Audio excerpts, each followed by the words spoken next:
महाराज जी, जब भीष्म पितामह जी बाणों की शैया पर थे तब श्री कृष्ण भगवान से बोले कि मेरी बुद्धि अभी तक कुंवारी है, आप इसका वर्णन करें।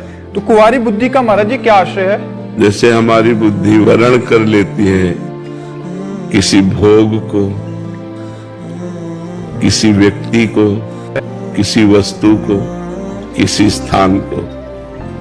भीष्म जी की बुद्धि ने न किसी भोग का वर्णन किया, न किसी वस्तु का वर्णन किया, न स्थान का।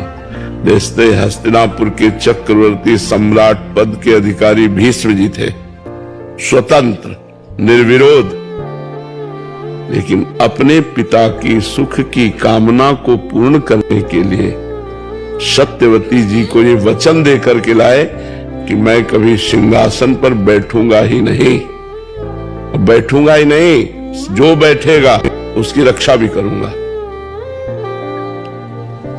तो बोले आप सिंहासन पर नहीं बैठोगे तो आपके पुत्र बैठ जाएंगे। निषाद राज बोला, तो भीष्म जी ने कहा मैं संकल्प लेता हूं आजीवन ब्रह्मचारी रहूंगा। तो न पद, न कोई भोग, न कोई वस्तु, न कोई स्थान।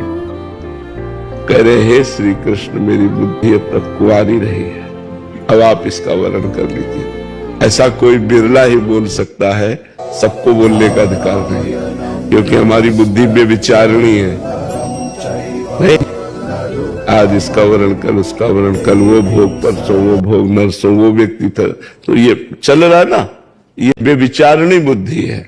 उनकी अव्यभिचारणी ब्रह्मचारणी बुद्धि है। कभी किसी पद, कभी किसी भोग, कभी किसी सुख को स्वीकार ही नहीं किया। आजीवन परोपकार में पिता, सिंहासन, समाज, सबकी सेवा में व्यतीत कर दिया। वो महापुरुष कह रहे हैं कि आज तक मेरी बुद्धि कुंवारी रही, किसी का वर्णन नहीं किया। हे श्री कृष्ण, अब आप इसको स्वीकार कीजिए। तो कमेंट में बताएं कि आपको ये वीडियो कैसी लगी। राधे राधे।